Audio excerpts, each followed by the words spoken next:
there," said Old Mother Nature, pointing to Prickly Porky the Porcupine, "is next to the largest member of your order, which is—" "The Order of Rodents," piped up Striped Chipmunk. "I'll bet his enemies stay away from him," said Chatterer the Red Squirrel to his cousin Happy Jack. His remark didn't escape the keen ears of Old Mother Nature. "Are you sure about that?" she demanded.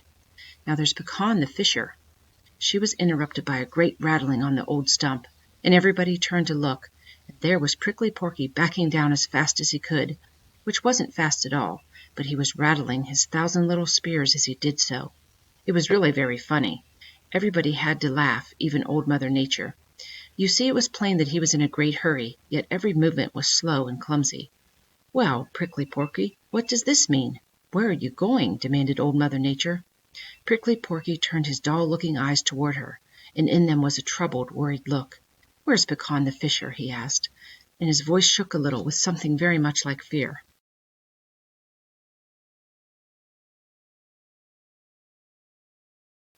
Old Mother Nature understood instantly. When she had said, "Now there's Pekan the Fisher," Prickly Porky had waited to hear no more. He had instantly thought she meant that Pekan was right there somewhere. "It's all right, Prickly Porky," said she. "Pekan isn't anywhere around here, so climb back on that stump and don't worry." Chatterer had just said that you didn't have to fear anybody, and I was starting to explain that he was wrong, that despite your 1,000 little spears, you do have reason to fear Pekan the Fisher. Prickly Porky shivered, and this made the 1,000 little spears in his coat rattle. It was such a surprising thing to see Prickly Porky actually afraid that the other little folks almost doubted their own eyes. "Are you quite sure that Pekan isn't around anywhere?" asked Prickly Porky, and his voice still shook.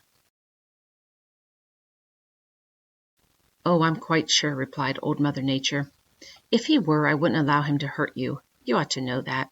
Now sit up so that everyone can get a good look at you."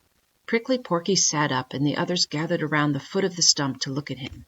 "He certainly is no beauty," murmured Happy Jack Squirrel. Happy Jack was quite right. He was anything but handsome. The truth is, he might be a homely and clumsy-looking fellow. He was a little bigger than Bobby Coon, and his body was thick and heavy-looking. His back humped up like an arch. His head was rather small for the size of his body. It was short and rather round. His neck was even shorter.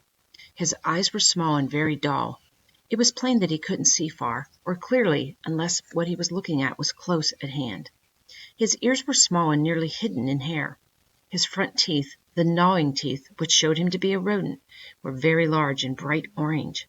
His legs were short and stout. He had 4 toes on each front foot, and 5 on each hind foot, and these were armed with quite long, stout claws. But the strangest thing and the most interesting thing about Prickly Porky was his coat. Not one among the other little people of the Green Forest has a coat anything like his. Most of them have a soft, short, under fur protected, and more or less hidden by longer, coarser hair. Prickly Porky had the long, coarse hair, and on his back it was very long and coarse, brownish-black in color up to the tips, which were white. And under this long hair was some soft, woolly fur. But what that long hair hid chiefly was an array of wicked-looking little spears called quills. They were white to the tips, which were dark and very, very sharply pointed.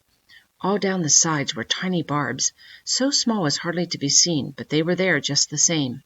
And on his head the quills were about an inch long, but on his back they were 4 inches long, becoming shorter towards the tail.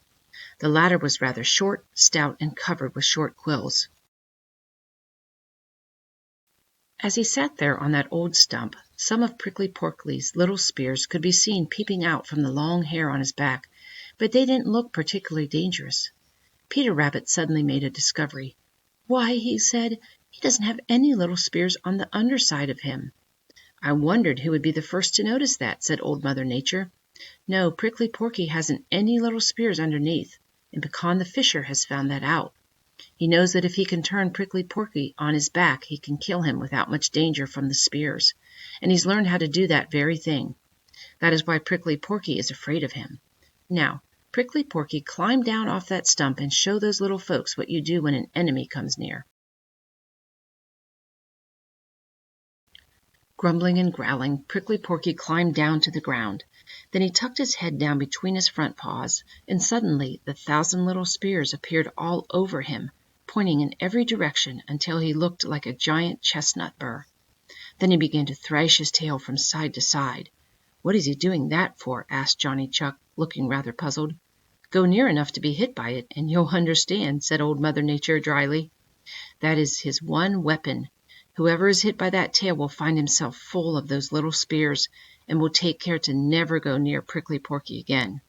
Once those little spears have entered the skin, they keep working in deeper and deeper, and more than one of his enemies has been killed by them. On account of those tiny barbs, they're hard to pull out, and pulling them out hurts dreadfully. Just try one and see." But no one was anxious to try, so Old Mother Nature paused only a moment.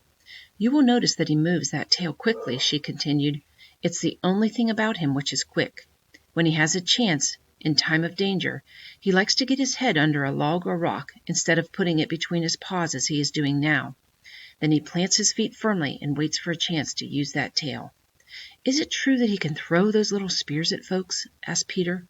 Old Mother Nature shook her head. "There isn't a word of truth in it," she declared. "That story probably was started by someone who was hit by his tail, and it was done so quickly that the victim didn't see the tail move, and so they thought the little spears were thrown at him." "How does he make all those little spears stand up that way?" asked Jumper the Hare. "He has a special set of muscles for just that purpose," exclaimed Old Mother Nature. "When those quills stick into someone, they must pull out of Prickly Porky's own skin. And doesn't that hurt him?" spoke up Striped Chipmunk. "Not at all," replied Old Mother Nature. "They are very loosely fastened in his skin, and come out at the least little pull. New ones grow to take the place of those he loses. Notice that he puts his whole foot flat on the ground, just as Buster Bear and Bobby Coon do, and just as those two-legged creatures called men do. Very few animals do this, and those that do are said to be plantigrade. Now, Prickly Porky, tell us what you eat and where you make your home, and that will end today's lesson." "I eat bark, twigs, and leaves mostly," grunted Prickly Porky ungraciously. "I like hemlock best of all, but also eat poplar, pine, and other trees for a change. Sometimes I stay in a tree for days until I've stripped it of all its bark and leaves. I don't see any sense in moving about any more than is necessary." "But that must kill the tree," exclaimed Peter Rabbit. "Well, what of it?" demanded Prickly Porky crossly. "There are plenty of trees. In summer I like lily pads and always get them when I can." "Can you swim?" asked Peter eagerly. "Of course," grunted Prickly Porky. "I never see you out on the Green Meadows," said Peter.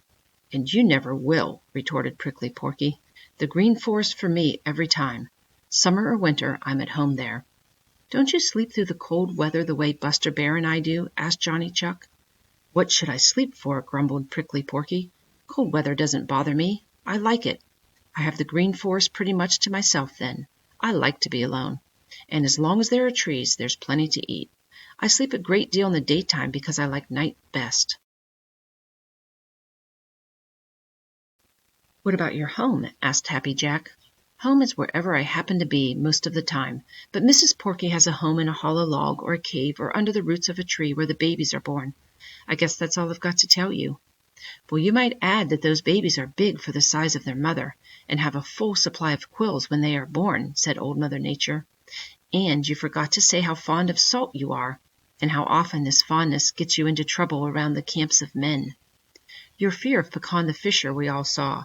I might add that Puma, the panther, is to be feared at times, and when he is very hungry Buster Bear will take a chance on turning you on your back. By the way, don't any of you call Prickly Porky a hedgehog. He isn't anything of the kind. He is sometimes called a quill pig, but his real name, Porcupine, is best. He has no near relatives. Tomorrow morning, instead of meeting here, we'll hold school on the shore of the pond Paddy the Beaver has made. School is dismissed."